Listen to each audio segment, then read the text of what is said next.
आदाब। मुंसिफ टीवी में आप सभी का बहुत बहुत इस्तकबाल है। पंजाब, हरियाणा और दिल्ली की खबरों के साथ मैं हूं जोहम रबा। देखेंगे तमाम बड़ी खबरें। आगाज करेंगे हेडलाइंस के साथ। दिल्ली के इकोनॉमिक सर्वे के साथ आ गई बजट की तारीख। मंत्री अतिशी बोली, भारत में सबसे कम महंगाई दर दिल्ली में है। दिल्ली में भाजपा ने पश्चिम बंगाल सरकार के खिलाफ किया प्रदर्शन। बैरिकेड पर चढ़े प्रदेश अध्यक्ष वीरेंद्र सचदेवा।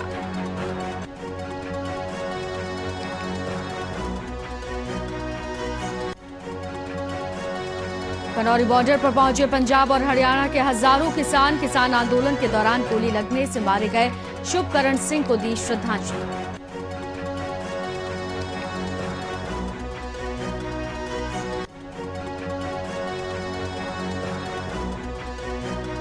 पंजाब के सीएम भगवंत मान ने बादल परिवार पर लगाया गंभीर आरोप। बोले, नीतियां बदलकर 108 करोड़ की राशि माफ करवाई।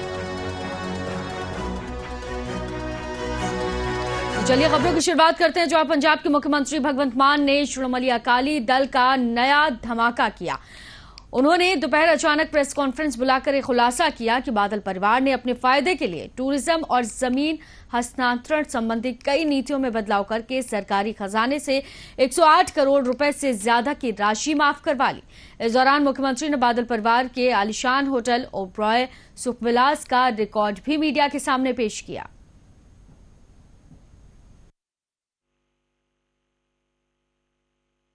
हाँ, ਤੁਸੀਂ ਇਹ ਕਹਿ ਸਕਦੇ ਹੋ ਕਿ ਤੁਹਾਡੇ ਤੇ ਇਹਦਾ ਕੇਸ ਕਰ ਦੇਣ ਕੇਸ। ਮੈਂ ਤਾਂ ਹੁਣ ਜਦੋਂ ਜਾਊਂਗਾ, ਹੁਣ ਜਦੋਂ ਮੈਨੂੰ ਸੰਮਨ ਤਾਂ ਮਿਲ ਹੋਗੇ, ਮੈਂ ਇਹ ਵੀ ਦੱਸਿਆ ਕਰੂੰਗਾ ਵੀ ਇਹ ਤਾਂ ਨਹਿਰ ਤਾਂ ਛੋਟੀ ਜਿਹੀ ਗੱਲ ਹੈ ਜੀ।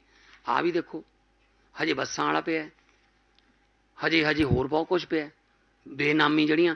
ਇਹਦੇ 'ਚ ਵੀ 4-5 ਜਿਹੜੀਆਂ ਅਸੀਂ ਪਤਾ ਕੀਤਾ ਕਿ 4-5 ਆਪਣੇ ਹੀ ਦੋਸਤ ਮਿੱਤਰ ਨੇ ਮੁਕਤਸਰ ਵੱਲ ਦੇ, ਜਿਹੜੇ ਇਹਦੇ ਪਾਰਟਨਰ ਨੇ। ਸੋ ਆਪਣੇ ਵੱਲੋਂ ਤਾਂ ਇਹਨਾਂ ਨੇ ਕੀਤਾ ਬਹੁਤ ਵੀ ਅਸੀਂ ਸਾਨੂੰ ਕੋਈ ਸੋਲਿਡ ਕਰਾਂਗੇ, ਕੋਈ ਨਹੀਂ, ਪਰ ਫਿਰ ਵੀ ਚੋਰ ਕੋਈ ਨਾ ਕੋਈ ਨਿਸ਼ਾਨੀ ਛੱਡ ਜਾਂਦਾ। ਸੋ ਇਹ 2000 ਆਪਣੀ ਟਨਿਓਰ 'ਚ 7 ਤੋਂ 17 ਤੱਕ ਰਹੇ ਨੇ, ਇਹ ਉਦੋਂ ਬਣਿਆ ਸਾਰਾ ਕੁਝ। ਅੱਜ ਉਹ ਕਹਿੰਦੇ ਪੰਜਾਬ ਬਚਾਓ ਯਾਤਰਾ। ਫਿਰ ਤਾਂ ਕੀ ਤੋਂ ਬਚਾਓ ਯਾਤਰਾ ਹੈ? ਫਿਰ ਇਹਨਾਂ ਤੋਂ ਬਚਾਉਣਾ ਸੀ ਪੰਜਾਬ।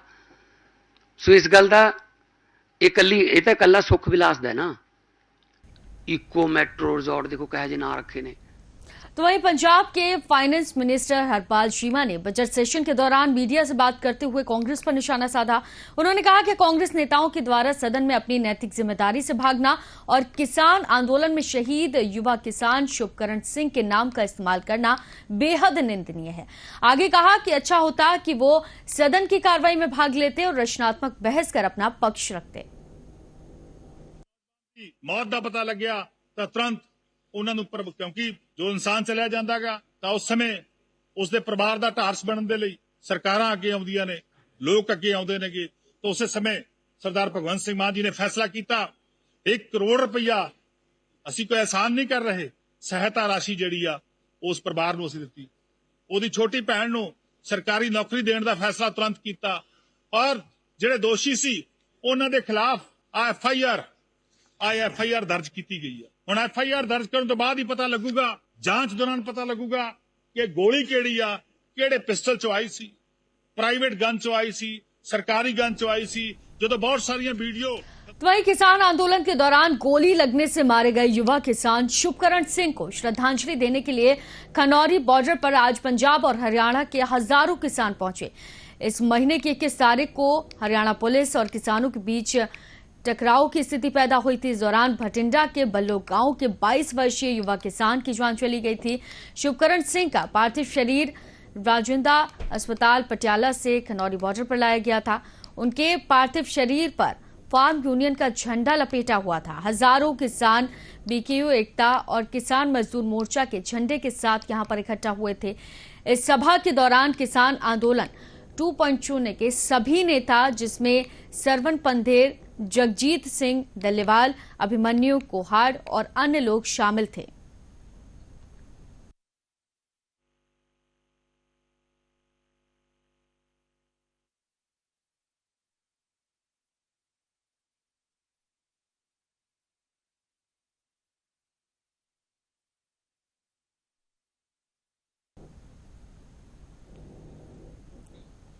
तो चलिए खबरों में आगे बढ़ते हैं, दिल्ली की बात करते हैं, जहां राजधानी दिल्ली का बजट कब आएगा, इस पर से आज पर्दा हट गया।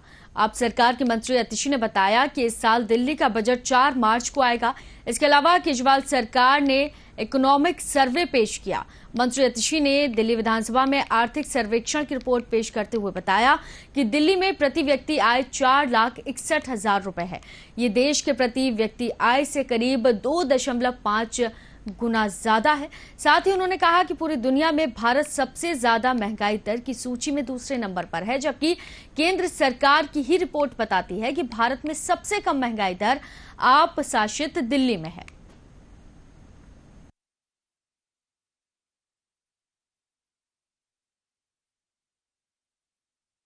सबसे बड़ी समस्याएं हैं वो है महंगाई और बेरोजगारी।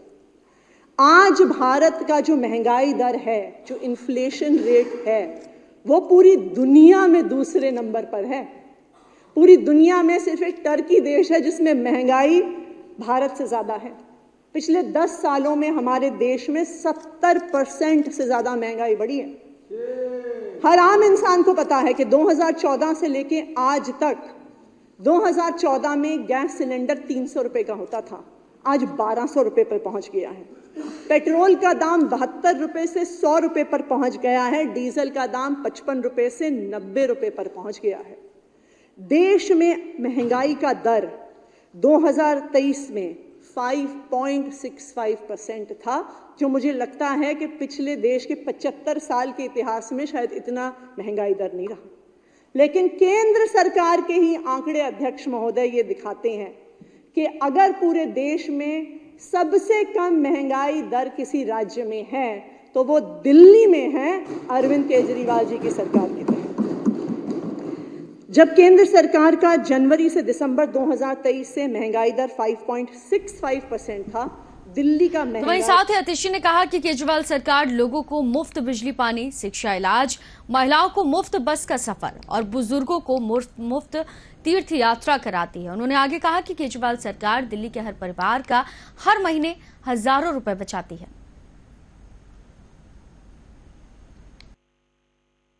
अध्यक्ष महोदय, दिल्ली सरकार दिल्ली के लोगों को बिजली फ्री देती है, पानी फ्री देती है, बस यात्रा फ्री देती है, अच्छी शिक्षा फ्री देती है, स्वास्थ्य फ्री देती है, मोहल्ला क्लिनिक और अस्पताल में हर इलाज फ्री देती है, बुजुर्गों को तीर्थ यात्रा फ्री देती है, फिर भी मुनाफे की सरकार चलाती है। हमने एक स्टडी करवाई थी हमारे प्लानिंग डिपार्टमेंट ने, तो उन्होंने दिल्ली के 3,500 परिवारों के साथ सर्वे किया। उस 3,500 परिवारों के सर्वे में ये निकल के आया कि तकरीबन उसमें से ऑलमोस्ट 100% परिवारों को कभी ना कभी दिल्ली सरकार की इलेक्ट्रिसिटी सब्सिडी का फायदा हुआ है। चाहे वो 200 यूनिट फ्री हो, चाहे वो 400 यूनिट पे 50% की सब्सिडी हो। 75% लोगों को फ्री पानी का फायदा मिला है, हमारी स्टडी में निकल के आया। तो वहीं भाजपा सदस्यों और समर्थकों ने नई दिल्ली की चाणक्यपुरी में संदेश खाली मुद्दे पर पश्चिम बंगाल सरकार के खिलाफ विरोध प्रदर्शन किया। भाजपा प्रदेश अध्यक्ष वीरेंद्र सचदेवा बैरिकेड पर चढ़ गए, तो वहीं अन्य कार्यकर्ताओं को 3 मूर्ति थाने के पास डिटेन कर लिया गया। जो संदेश खाली में हुआ है, ये एक अलार्म है पूरे देश की माताओं बहनों के लिए, पूरे देश के सनातन के लिए, कि अगर समय रहते हमने इनकी नाक में नकेल नहीं डाली तो वो दिन दूर नहीं है, ये हमारे घर में भी घुस के हमें ललकारेंगे। तो इस संदेश खाली के संदेश को व्यर्थ नहीं जाने देना है, इनको वहीं जज्ब करना है, वहीं खत्म करना है। और ममता बनर्जी मुख्यमंत्री जो है, मेरी उनसे निवेदन है, क्योंकि वो महिला इसलिए निवेदन कर रहा हूं कि वो नैतिक जिम्मेदारी लें, खुद आगे चल के इस्तीफा दें और अपनी गलती महसूस करें कि हाँ, उनकी नाक के नीचे ऐसे गुंडे पलते हैं, ऐसे गुंडे। तो वहीं आम आदमी पार्टी के विधायक कैलाश गहलोत ने आज विधानसभा में एक अहम मुद्दा उठाया। उन्होंने कहा कि नफजगढ़ विधानसभा में रोशनपुरा गांव में लगभग 25 से 30 एकड़ जमीन सन 1989 में दिल्ली यूनिवर्सिटी को आवंटित की गई थी, ताकि यहां पर नजफगढ़ के निवासियों के लिए कॉलेज और यूनिवर्सिटी कैंपस बनाया जा सके। इस सिलसिले में कई बार दिल्ली यूनिवर्सिटी के वाइस चांसलर को पत्र भी लिखा जा चुका है, कई बार बैठकें भी हुई हैं और कई बार कोर्ट का दरवाजा भी खटखटाया गया, लेकिन अभी तक कॉलेज नहीं बना। कैलाश गहलोत ने नजफगढ़ में कॉलेज कैंपस की शुरुआत करने की अपील की।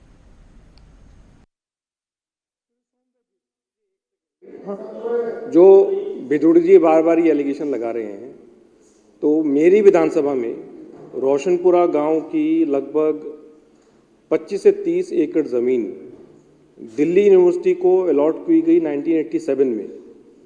1987 से लेके आज तक तमाम कोशिशों के बावजूद, तमाम चिट्ठियां लिखने के बावजूद, मीटिंग्स करने के बावजूद वहाँ तक आज तक एक भी ईंट नहीं लगी है। तो ये जो कह रहे हैं ये तो बिल्कुल सरासर गलत कह रहे हैं। लेकिन केंद्र सरकार का और दिल्ली यूनिवर्सिटी का भी आप ये रवैया देख लीजिए, जबकि पूरे जितनी भी रोड बेल्ट है वहाँ के बच्चे काफ़ी किलोमीटर चल के, कम से कम 40 से 50 किलोमीटर चल के दिल्ली यूनिवर्सिटी। तो चलिए खबरों पे आगे बढ़ते हैं, जहां किसान अपनी मांगों को लेकर हरियाणा पंजाब के बॉर्डरों पर डटे हुए हैं। इसी दौरान खनौरी बॉर्डर पर किसानों को रोकने के लिए प्रशासन द्वारा सख्ती दिखाते हुए किसानों पर कथित तौर पर फायरिंग भी की गई है, जिस बीच एक युवा किसान शुभकरण की मौत हो गई थी। वहीं अब इस मामले में पंजाब और हरियाणा हाईकोर्ट ने सरकार को जमकर फटकार लगाई।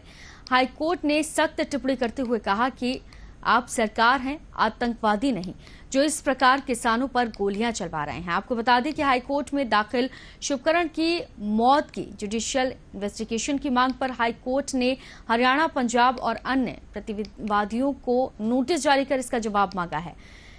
Acting chief justice Gurmeet Singh और साथ ही जस्टिस लपिता बनर्जी ने किसान के दिल्ली कूच को लेकर अलग अलग याचिकाओं पर सुनवाई करते हुए ये टिप्पणी की है। जानकारी के मुताबिक शुभकरण सिंह की मौत के बाद में एफआईआर दर्ज करने में हुई देरी के लिए हरियाणा और पंजाब दोनों प्रदेशों को जमकर फटकार लगाई गई। किसानों के हाईकोर्ट की सुनवाई में न आने पर भी तल्ख टिप्पणी की गई।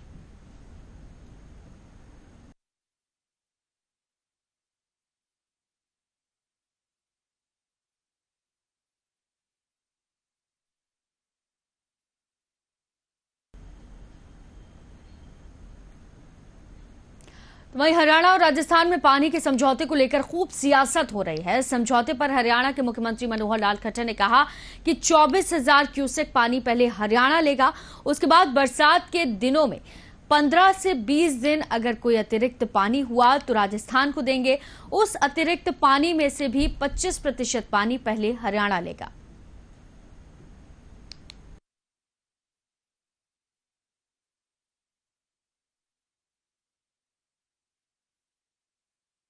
पहले प्रधानमंत्री नरेंद्र मोदी विपक्षी दलों द्वारा शासित राज्यों का दौरा कर रहे हैं।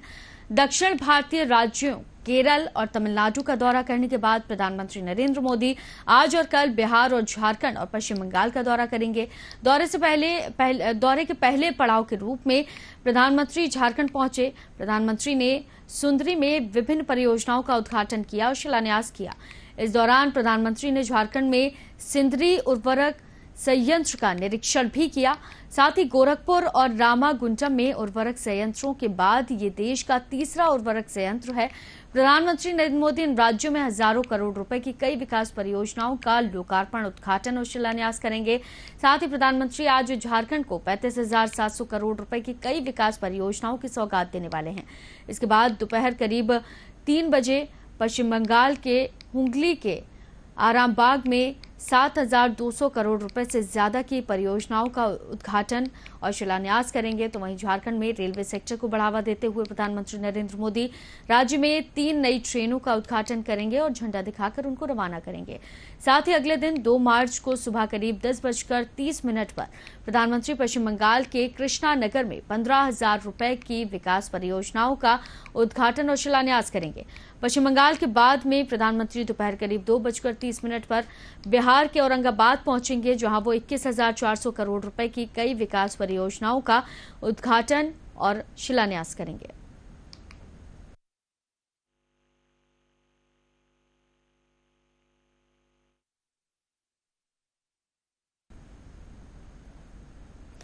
तो वहीं बिहार में अपराध नियंत्रण विधेयक कानून बनने जा रहा है। इसे लेकर आज विपक्ष ने विधानसभा के बाहर विरोध प्रदर्शन किया। बिहार की पूर्व मुख्यमंत्री और राजद नेता राबड़ी देवी ने कहा कि वो जिस काले बिल को पास कराने जा रहे हैं, हम इसका विरोध करते हैं। उन्होंने आगे कहा कि बीजेपी सिर्फ बिहार में ही नहीं बल्कि पूरे भारत में खत्म हो रही है।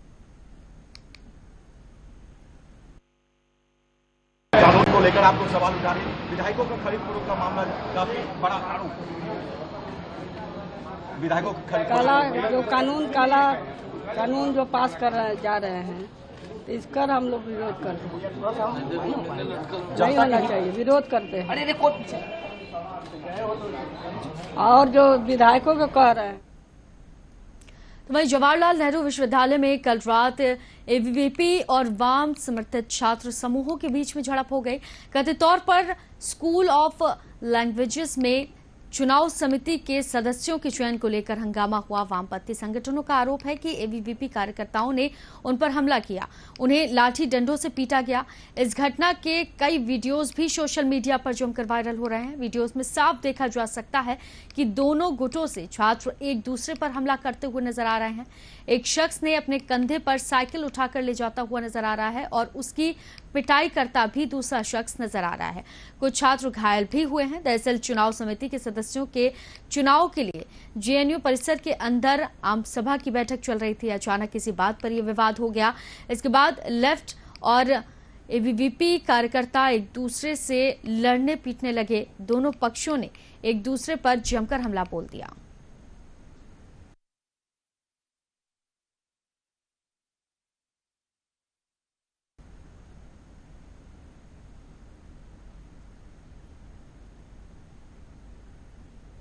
तो वहीं बीआरएस ने चलो मेगी गड्ढा का आह्वान किया और साथ ही चलो मेगी गड्ढा कार्यक्रम को लेकर पार्टी के कार्यकारी अध्यक्ष केटी रामाराव सहित बीआरएस नेताओं ने तेलंगाना भवन में प्रदर्शन किया।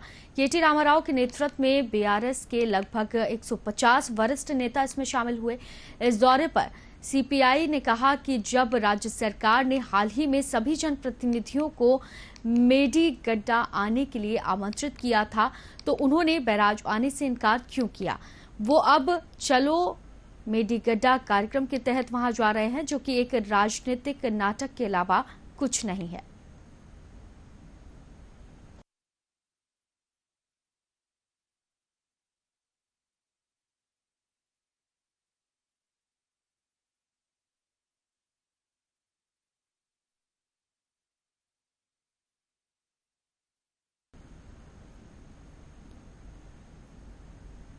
तो वहीं रक्षा अनुसंधान एवं विकास संगठन यानी कि डीआरडीओ ने 28 और 29 फरवरी को उड़ीसा के समुद्र तट पर इंटीग्रेटेड टेस्ट रेंज चांदीपुर में बहुत कम दूरी की हवाई रक्षा प्रणाली का सफल परीक्षण किया है। ये एयर डिफेंस सिस्टम रूस के S-400 की तरह ही है। इस मिसाइल की स्पीड एयर डिफेंस सिस्टम के हिसाब से बेहतरीन है। इससे दुश्मन के यान, विमान, हेलीकॉप्टर और ड्रोन को भगाने या फिर बचाने का मौका ही नहीं मिलता।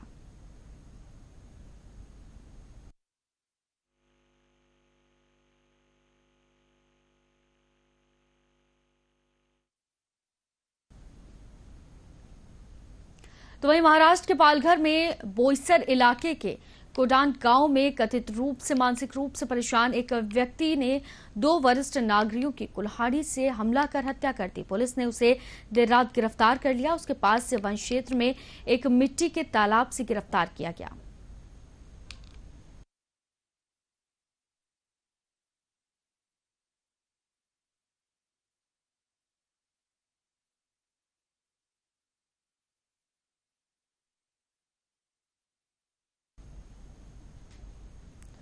तो वहीं भारतीय जनता पार्टी आज लोकसभा उम्मीदवारों की पहली सूची जारी कर सकती है। सीआईसी की बैठक में उम्मीदवारों के नामों को मंजूरी दी गई है। सीआईसी की बैठक करीब 3:30 बजे चली थी और इस बैठक में प्रधानमंत्री नरेंद्र मोदी, अमित शाह, जेपी नड्डा समेत कई नेता मौजूद रहे थे। 16 राज्यों के उम्मीदवारों पर चर्चा हुई है। सबसे पहले देश में सबसे ज्यादा लोकसभा सीटों वाले राज्य उत्तर प्रदेश के उम्मीदवारों पर चर्चा हुई। बैठक में यूपी के मुख्यमंत्री योगी आदित्यनाथ भी मौजूद रहे। तो वहीं यूपी के बाद पश्चिम बंगाल के उम्मीदवारों के नाम पर चर्चा हुई और सूत्रों के मुताबिक सभी 42 सीटों पर यह चर्चा हो चुकी है। इसके बाद बैठक में छत्तीसगढ़ की लोकसभा सीटों पर भी चर्चा हुई और बीजेपी आज छत्तीसगढ़ की 4 लोकसभा सीटों के लिए उम्मीदवारों की घोषणा कर सकती है।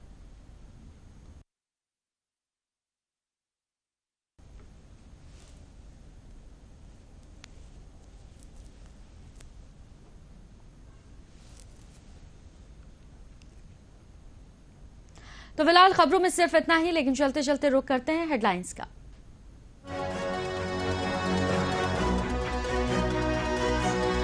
दिल्ली के इकोनॉमिक सर्वे के साथ आ गई बजट की तारीख। मंत्री अतिशी बोली, भारत में सबसे कम महंगाई दर दिल्ली में है।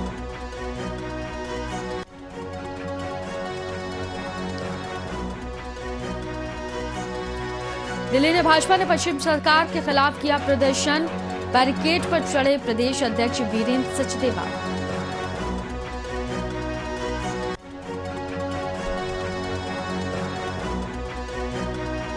खनौरी बॉर्डर पर पहुंचे पंजाब और हरियाणा के हजारों किसान आंदोलन के दौरान गोली लगने से मारे गए शुभकरण को दी श्रद्धांजलि।